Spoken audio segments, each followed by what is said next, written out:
네, 주요 뉴스를 재구성해보는 시간입니다. 오늘 뉴스토마토 정치부 이성희 기자와 함께하죠. 이 기자 안녕하세요. 안녕하십니까. 네, 오늘의 이슈 확인해 보겠습니다. 문 대통령 5인 장관 임명 최우선 과제는 문재인 대통령이 국회 인사청문회 이 보고서가 채택되지 않은 김현철 통일부 장관, 박연서 중소벤처기업부 장관을 임명을 했습니다. 어제 5명의 장관의 임명장을 수여를 했습니다. 그리고 오늘 이 장관들이 데뷔 무대를 가졌습니다. 2기 내각이 이제 출범이 된 건데요. 하지만 헤쳐나가야 될 또 산은 좀 높은 것 같습니다. 하나하나 짚어보도록 하죠. 자, 이성희 기자, 일단 문재인 대통령께서 야당의 반발이 상당히 거셌는데 이를 이제 불구하고 임명을 했습니다. 그 배경부터 먼저 좀 짚어보죠. 간단하게 설명하자면 이게 법적으로 문제가 없기 때문입니다. 네. 이게 현재 인사청문회법에 따르면은 국회가 인사청문 보고서를 채택하지 않아도 대통령의 장관 임명이 가능합니다. 이게 인사 임명권은 대통령의 권한인 거죠. 네. 국회의 인사청문 보고서는 일종의 참고 자료일 뿐이지 이게 법적으로 이거를 꼭 따라야 한다는 의무 조항이 없습니다. 네. 그렇기 때문에 그 임명해도 문제가 없는 것이고 또 그 청문회 과정에서 지금 문제가 된 게 그 방금 언급하신 박영선 중기벤처부 장관과 김현철 통일부 장관인데 크게 그 낙마시킬 만한 결정적인 한방이 안 나왔다는 게 지금 청와대 쪽의 판단인 것 같습니다. 그 윤도한 국민소통수석도 이런 말을 했었는데요. 그 야권에서 조국 조현옥 수석이 좀 문제가 있지 않냐, 경질을 하라 그런 요구를 하니까 그 인사 민정수석이 뭐가 잘못했다고 지적하는지 모르겠다. 그렇게 선을 그었습니다. 이게 결국 청와대에서는 두 후보자가 크게 문제될 게 없다라고 판단하는 기류인 것 같습니다. 그리고 무엇보다 뭐 야당의 반발을 뭐 청와대에서 몰랐을 리도 없고 그럼에도 불구하고 강행을 했다는 것은 더 큰 목표가 있다고 봐야 되는 거죠? 예, 그렇습니다. 이게 내년이 바로 총선이 있습니다. 총선을 앞두고 이게 여야 갈등이 세질 수밖에 없는 상황이기 때문에 지금 야당의 요구를 받아들여서 경질을 한다고 이게 풀릴 문제가 아닙니다. 네. 특히 이제 임기 중반기 아직 그 2017년 5월 달에 취임을 했으니까 이제 만 2년이 이제 막 됩니다. 이제 임기 중반기를 맞이한 청와대가 그 국정 장악력에서 낮아지는 거를 방지하는 차원에서라도 이번은 좀 가야겠다. 좀 그런 판단을 쓴 것 같습니다. 네. 특히 그 두 부처가 참 중요한데요. 중소벤처부와 그 통일부입니다. 그 문재인 정부가 항상 내세우는 게 중소벤처 그 기업들의 부흥, 혁신 성장을 통한 그런 기업들을 성장과 또 한반도 평화 프로세스를 통한 평화 체제 구축을 항상 강조하고 있는데 그 두 가지 핵심 사항을 담당하는 장관들이기 때문에 능력 위주로, 추진력 위주로 판단해서 임명을 한 것 같습니다. 네, 특히나 뭐 자영업 소상공인 정책이 상당히 요즘 또 중요하고 대통령도 많이 신경을 쓰는 부분이라서 올해 또 비워둘 수는 없었을 것 같고 그리고 이제 어제 임명을 한 게 아무래도 이 문재인 대통령의 이 한미 정상회담을 위한 출국 전에 이제 마무리를 하고자 하는 그 의지도 있었을 것 같고 그렇습니다. 통일부 장관 같은 경우는 아무래도 미국에 뭔가 보여주려는 의지도 좀 있었다고 봐야 될까요? 통일부 장관 같은 경우는 그 북한 쪽에 향한 약간 메시지라고 봐도 될 것 같습니다. 지금 북한이 북미 하노이 회담이 결렬된 다음에 그 새로운 길을 찾겠다. 그런 식으로 약간 좀 지금의 대화 국면에서 좀 빠져나가려고 하는데 그런 거를 보면서 이제 김현철 장관 같은 경우는 학자 시절부터 대표적인 남북 대화론자였습니다. 서로 남북이 소통하고 대화해가지고 그를 통해서 남북 관계를 개선시키고 평화 체제를 만들어야 한다. 약간 그런 식의 논리 구조를 갖고 있는 분이기 때문에 이제 이런 분을 통일부 장관을 딱 앉혔다는 거는 북한 쪽에 우리는 앞으로 대화를 계속 이어갈 것이다. 그런 메시지를 던져준 거라고 볼 수 있습니다. 네. 이렇게 이제 출국 전에 이렇게 이제 강행을 했고 그걸 봤을 때는 사실은 야당의 반발이 상당히 좀 심했는데 이제 출국 전에 이렇게 했다는 것은 이제 야당에서 얘기하는 일각에서 얘기하는 것은 출국하면서 이제 한미 정상회담이 되고 이러면 이 이슈를 덮을 수 있으니까 뭔가 이게 출구 전략이 아니냐라는 뭐 이야기도 나오거든요. 예, 뭐 그렇게도 볼 수 판단할 있어요? 볼 수 있는 측면도 없는 건 아닙니다. 그 이슈를 덮는 거는 약간 정치권에서 좀 흔히 있는 일이기 네. 때문에 그런 게 있는데 이거는 그런 이슈를 덮는다기보다는 꼭 필요하기 때문에 지금 성과를 내야 하는 상황입니다. 네. 문재인 정부가 이제 중반기에 저 들어섰고 3년 차고 예. 지금은 정말 성과가 이제 나와야 되는 시기고 구정 동력이 지금 많이 조금은 좀 약해진 그 상황에서 이기내각이 상당히 중요한 시기인 예, 거죠. 지금 최근 그 대통령 지지율이 41%로 나왔다는 한 여론조사 네. 결과도 나왔는데 이게 어떤 걸 의미하냐면은 대통령을 대선에서 지지했던 사람들은 남았는데 그 지지하지 않았던 사람들은 다 빠져나갔다. 약간 좀 그렇게 해석되는 부분이 있거든요. 그렇기 때문에 지금 국면이 진짜 중요합니다. 네. 예. 근데 그럴 거면 왜 인사청문회를 하냐? 또 인사청문회 무용론이 나오잖아요. 이건 어떻게 보세요? 인사청문회 무용론 같은 경우는 이제 여야가 항상 바뀌어가면서 똑같은 얘기가 나옵니다. 박근혜 정부 때도 있었었고 그 전에 이명박 정부 때도 있었었고 항상 그런 게 있는데 이거는 그 법을 좀 바꿔줘야 합니다. 예를 들어 미국처럼 인사에 대한 그런 개인 신상 정보 같은 경우는 비공개로 진행하고 그 뭐 방송 공개하는 거는 정책과 그런 것만 한다. 약간 그런 식으로 좀 룰을 바꿔야 하는데 네. 항상 보면은 여당일 때는 그걸 바꾸자고 합니다. 근데 야당에서는 어떻게든 이거를 공격을 해서 여당 쪽 정부 여당의 힘을 빠뜨릴 수 있는 떨어뜨리게 하는 그런 계기가 될 수 있기 때문에 지금 현행 제도를 유지하려고 하는 거죠. 그렇기 네. 때문에 좀 국회가 이거를 좀 합의를 해서 이번 기회라도 어떻게든 좀 개선을 해야 할 필요성이 있어 보입니다.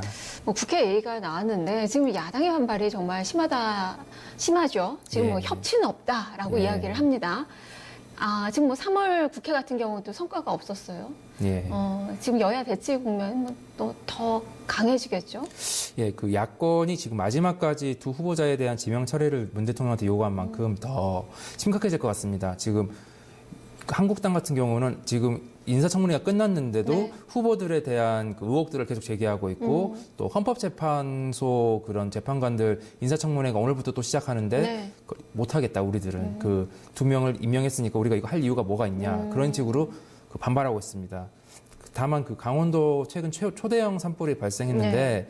그거 같은 경우는 이제 여야가 좀 사후 대책은 논의할 것 근데 같고. 그것도 뭐 여당 같은 경우는 지금 추경 이야기를 하고 있는 거고 이 한국당 같은 경우는 지금 예비비 지출부터 해라라고 하는 거잖아요. 예, 그 추경 같은 경우는 지금 산불 관련 추경은 한국당 입장은 산불 관련 추경 같은 경우는 따로 빼서 처리해줄 수 있다. 네. 다만 다른 거 뭐 예를 들어 일자리 추경이라든지 경기 활성화 추경은 못 네. 해주겠다. 왜냐하면은 1년은 선거가 있는데 공수처도 있고 탄력근로제도 있고 그렇죠. 선거법 네. 개혁도 네. 있고 다 못 받아주겠다. 약간 좀 그런 상황입니다. 아예 올스톱이 돼버릴 수 있는 거네요. 예, 현재로서는 그럴 가능성도 있는데 그 국회 공전 상황이 길어지면 이제 국민들이 바라보는 시선이 싸늘해지지 않겠습니까? 네. 그럴 경우는 좀 여야가 좀 신경 쓸 수밖에 없기 때문에 당분간은 어렵겠지만 이제 한 5월 달 대통령이 순방을 다녀오고 이제 여야 대표들 초대해서 이런 성과가 있었다 설명하는 자리가 아마 좀 마련될 것 같고 또 더불어민주당 원내대표 선거가 이제 5월 달에 있습니다. 네. 이제 그때 교체가 되면은 교체를 계기해서 여야가 다시 좀 어떤 협상이 이루어지지 않을까, 물밑 협상이 이루어지지 않을까 좀 네. 전망됩니다.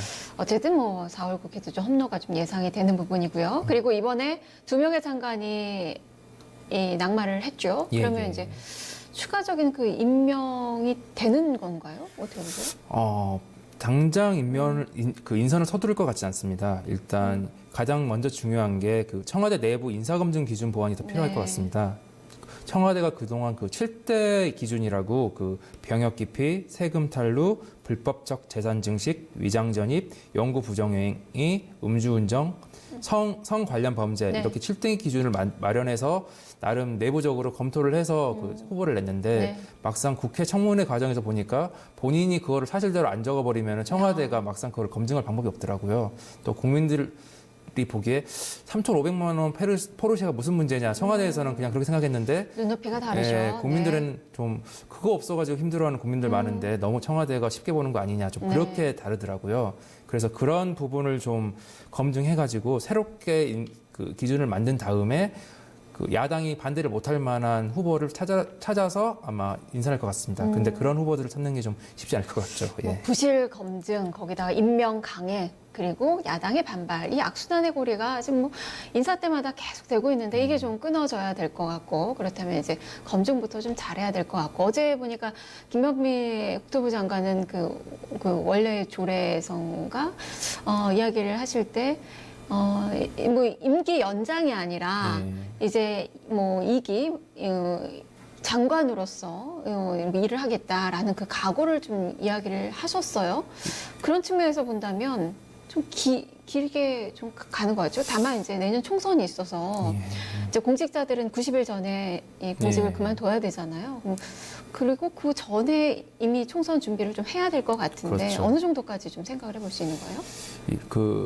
당장 지금 나가신 분, 현재 지금 이번에 나가신 분들도 다 총선 준비를 위해서 나간 겁니다. 네. 그래서 김현미 장관이 더 오래 있겠다고 말을 했지만 사실 한 2, 3개월 정도, 한 7, 8월 정도 되면 위에서 어쨌든 이야기가 좀 된 것 같아서.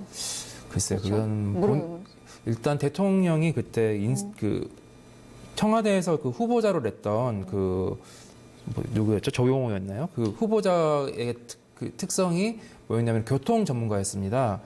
그 무산 임명인 무산 임명된 최정호 후보, 장관, 최정호 장관 그분 같은 경우는 전공이 교통 문제였습니다. 그렇기 때문에 교통 문제 전문 대통령의 그 구상이라는 게 그 교통 문제를 좀 더 신경을 쓰려고 하는 거 아니었나, 약간 좀 그렇게 판단됐습니다. 그래서 그쪽 방면의 전문가를 좀 할 것 같기 때문에 일단 김현미 장관도 선거도 있고 그리고 앞으로 좀 신경 쓸 부분이 교통, 예를 들어 해운 항만도 있고 동남권 신공항 문제도 있고 남북 철도 연결도 있고 약간 좀 교통 문제가 좀 심각하기 때문에 아마 그쪽 전문가로 인선을 할 것 같습니다. 일단은 그 전문가가 어느 정도 내정되기 전까지는 윗선에 좀 요청이 있는 것 같아요. 그때까지는 이제 자리를 지켜주실 것 같고요.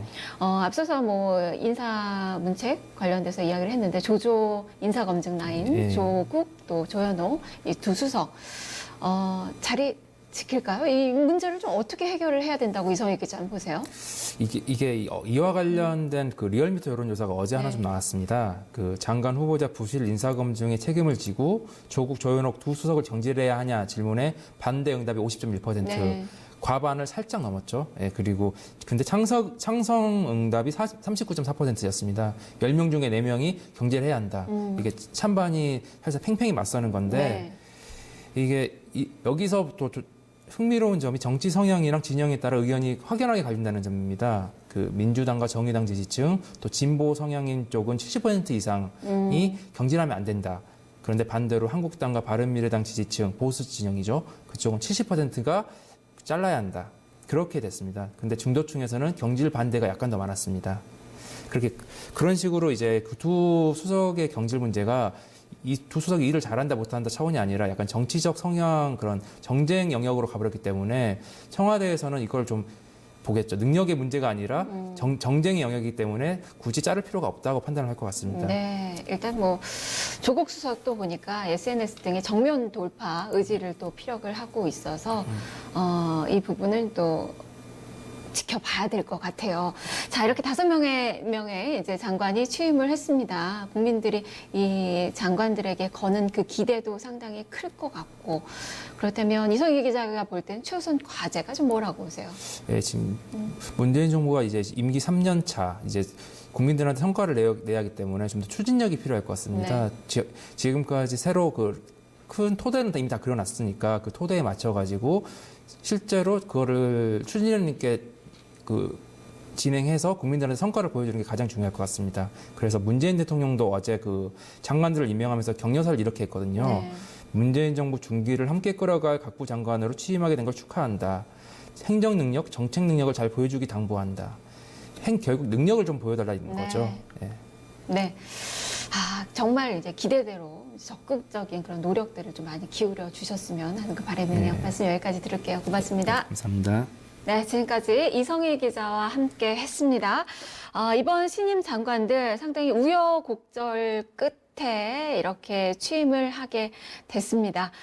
대통령도 좀 당부했죠. 그만큼 앞서서의 그 정책들을 잘 이어나가고 더 발전시키는 연결고리 역할을 또 잘 해줘야 될 것 같고요. 대통령의 그 당부대로 정말 능력을 보여주시길 바랍니다. 뉴스를 재구성해봤습니다.